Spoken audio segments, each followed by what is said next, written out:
Hi, and welcome to this video on somatic pain.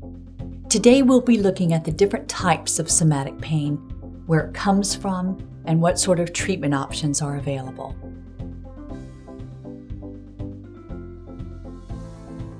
Pain caused by noxious stimuli to non-neural tissue is classified as nociceptive pain, in contrast to neuropathic pain, which results from a maladaptive process in either the central or peripheral nervous system and serves no biological function.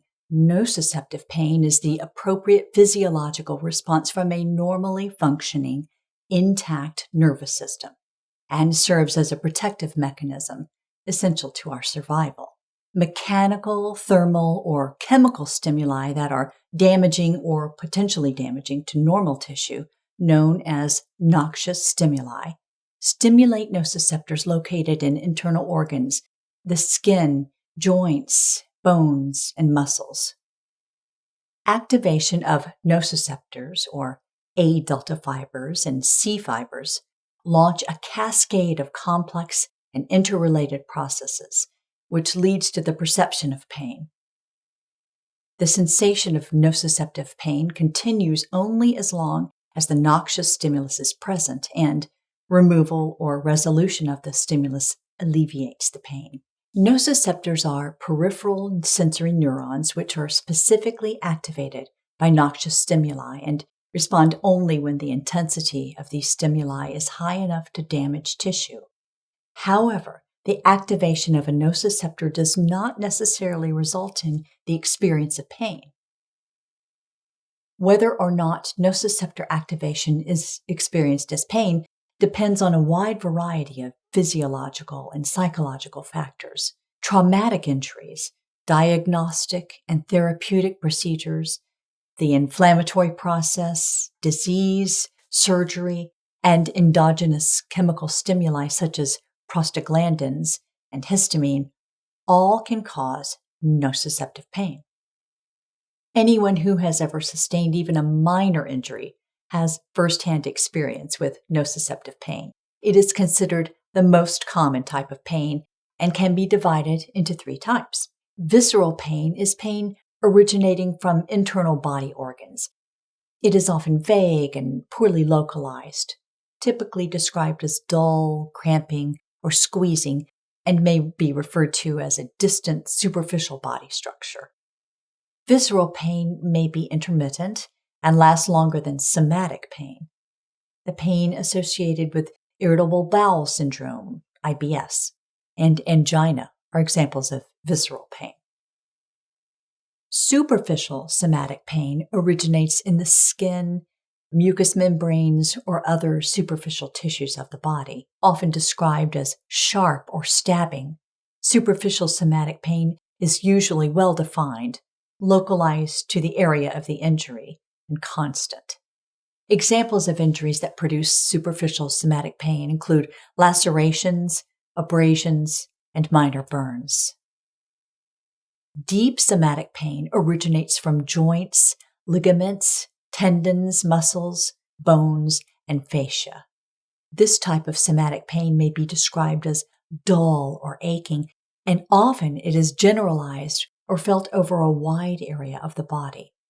This type of pain may be intermittent and can radiate around the injured area. Examples of deep somatic pain include arthritis pain, pain related to a fracture, metastatic bone pain, and postoperative pain. The etiology and pathogenesis of somatic pain is diverse. Additionally, somatic pain may be acute or chronic, and it may be mixed or combined with another type of pain. Treatment must not only alleviate the pain, but whenever possible, should address the underlying cause or condition activating the nociceptive fibers.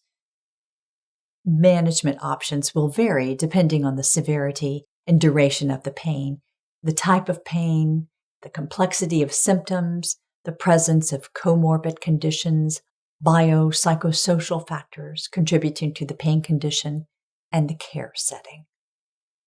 Treatment goals for both types of somatic pain include adequate pain control, balancing relief and patient safety, resolve the underlying causes of pain, optimize patient functioning, and enhance quality of life.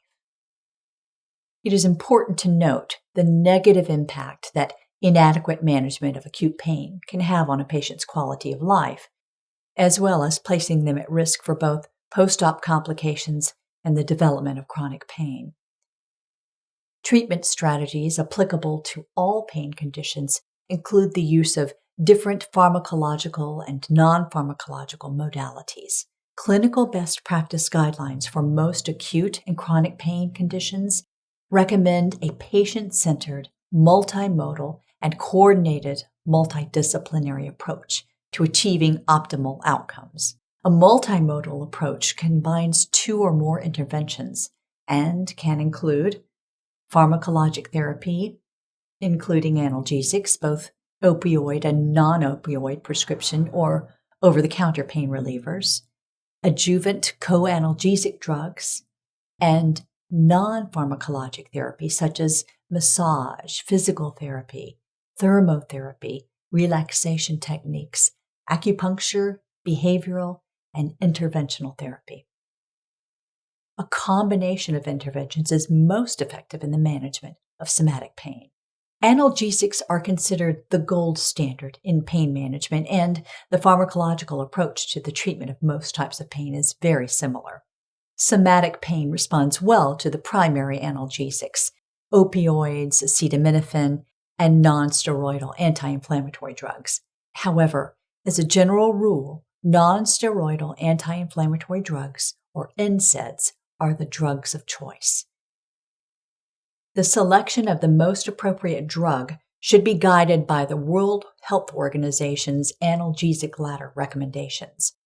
The WHO ladder, originally developed as a concept model in 1986, is a three-step algorithm for pharmacological therapy, which has achieved worldwide consensus promoting its use for the medical management of both acute and chronic pain. An important caveat in pain management is, while not all pain is curable, all pain is treatable. Okay, before we go, let's review. Question 1. Which of the following statements is false? A. Inadequate control of acute somatic pain can have a negative impact on the health and well-being of the patient and can put them at risk for both post-op complications and the development of chronic pain.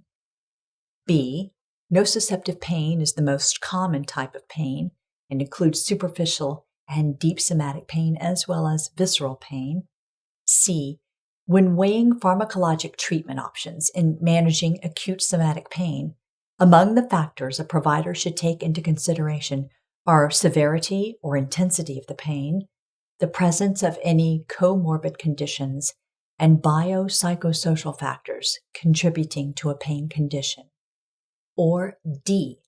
Unlike the underlying cause of superficial somatic pain, deep somatic pain is caused by abnormal sensations from normally non-painful stimuli.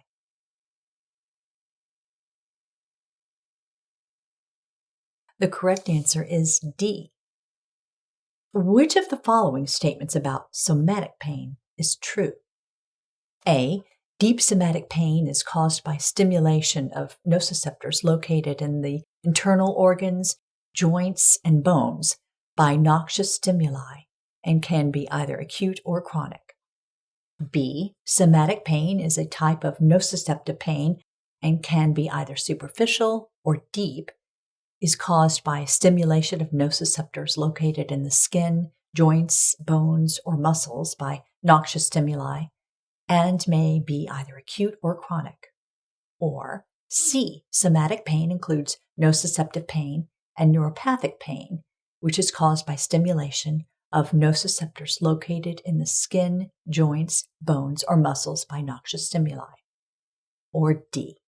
Deep somatic pain caused by stimulation of nociceptors located in the skin, joints, or muscles by noxious stimuli is usually localized, well-defined, and described as sharp or stabbing.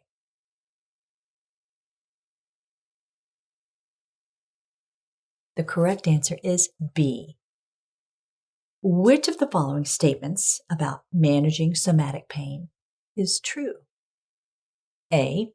Treatment of somatic pain is primarily aimed at resolving the underlying cause or condition activating the nociceptive fibers, and the use of analgesics, co-analgesic, or non-pharmacologic therapies are not recommended. B. NSAIDs are the drugs of choice for the treatment of somatic pain, and the use of different non-pharmacological modalities, such as massage, physical therapy, relaxation techniques, or acupuncture is generally not recommended. C.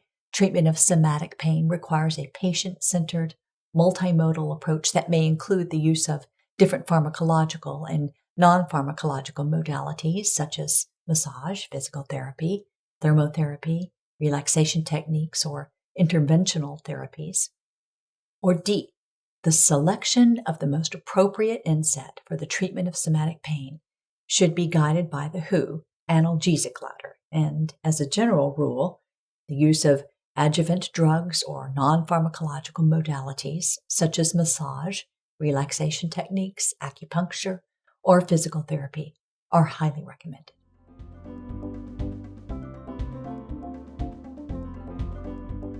The correct answer is C. Thanks for watching and happy studying.